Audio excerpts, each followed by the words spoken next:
It's never okay to sleep on the railroad, even if you're an engineer and conductor.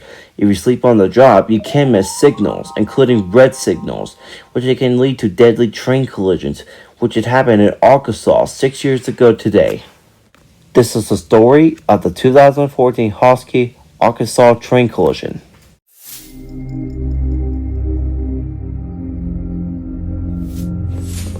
On August 16, 2014, the crew members consisted of an engineer and conductor went on duty at Dexter, Missouri at 5:40 p.m. The crew members were ordered to work on Union Pacific southbound freight train IMASNL-16 at Poplar Bluff, Missouri.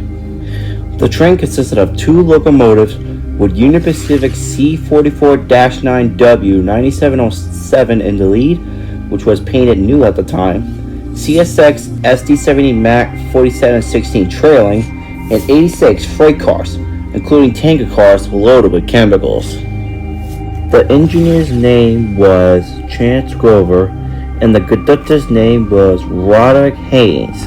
Meanwhile, the other crew members consisted of an engineer and conductor went on duty on August 16, 2014 at 9:45 p.m. in North Little Rock, Arkansas.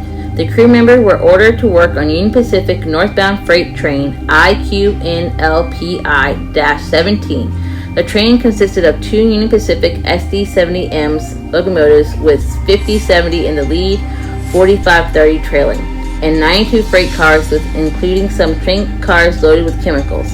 The engineer's name is Michael Zampakis and the conductor's name is Aaron Jeffrey. The train departed North Little Rock at 10:57 p.m. Meanwhile, the Union Pacific southbound freight train departed Poplar Bluff, Missouri on August 17, 2014 at 12:27 a.m. The two trains are face-to-face on the same track, but however, there is a way for them to pass safely. According to the instructions for the two trains, the Union Pacific southbound freight train has to stop on the main the Union Pacific northbound freight train enters the siding and continues on. Then the Union Pacific southbound freight train can continue on once the northbound train clears.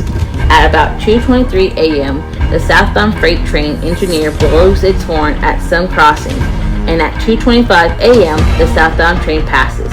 Events approaching signal flashing yellow indicated to prepare to slow down to no more than 40 miles an hour. At the same time, the northbound freight train passed at a van approved signal flashing yellow indicated to prepare to slow down no more than 40 miles an hour, which the northbound train did slow down. At 2:27 a.m., the southbound freight train passed a solid yellow signal indicating to slow down the train no more than 30 miles an hour and prepare to stop at the next signal. However, the southbound train continued speeding up to 42 miles an hour and did not slow down. At 2:28 a.m., the southbound train passed the red signal which was supposed to stop while the northbound train was about to approach. A diversion clear signal which allows the northbound train to enter the siding as the northbound train was about to enter the siding. They spotted the southbound train was stopping and it was headed towards them. They tried to brake, but however it was too late.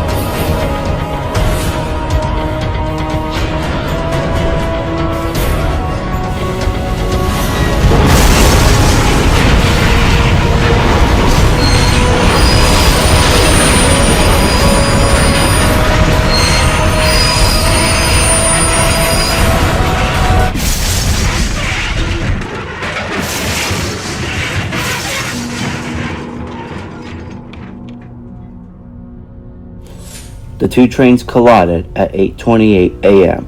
at a combined speed of 80 miles per hour. The force of the collision caused all four locomotives and 55 cars derail. The 41 cars from the southbound train and the 14 cars from the northbound train. About 500 people within a 1.5 mile rate of the derailment were evacuated as precaution. One tanker car loaded with alcohol burned, and the product wasn't hazardous, and the fire responses allowed the product to burn itself out. The two crew members on the southbound train sadly died in the collision. They were killed by leaving the engine and then the wreckage hit them, or they die while they're still in the lead locomotive.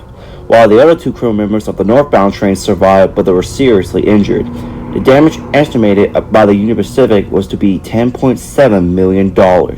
But what could cause this collision to happen like this, and why? Was it sabotage, suicide, or electric failure? What was it? The National Transportation Safety Board, or NTSB for short, investigates the crash. The investigators soon talked to the surviving crew members, and the surviving crew members stated that their trip went well until when they saw the southbound train coming. So the NTSB now focused on the southbound train crew, and they soon learned that the southbound train crew were sleeping before the collision. They were tired and did not get enough sleep, or they had a sleep episode.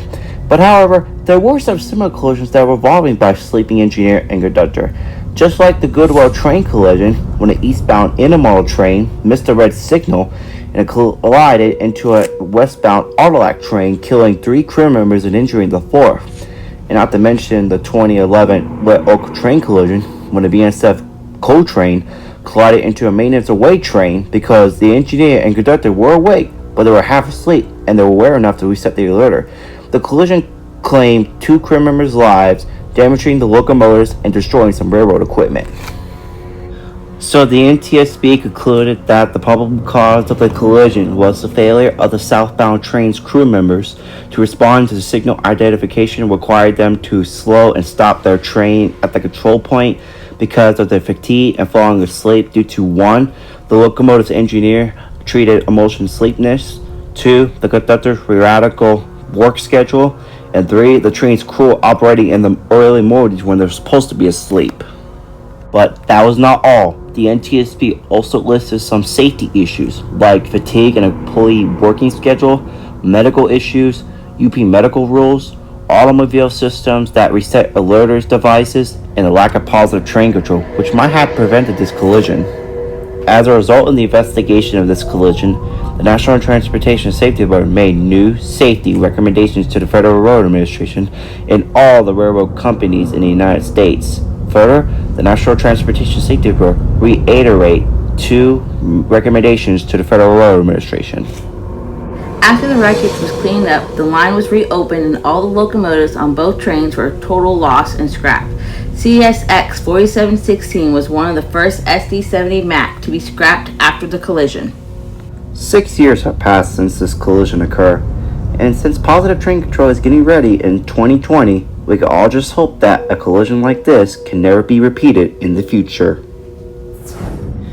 Hello everyone, Railfan Productions here, and I'd like to thank everyone for watching this video and allowing me to do these documentaries, and special thanks to Kyla for narrating some of my lines, so that way it could be uploaded and on time. So anyway, that's all I have to say. Oh, but one more thing though, for train wreck documentaries, don't train wreck documentaries again for 2 weeks again, and I'll try to upload some videos as much as I can.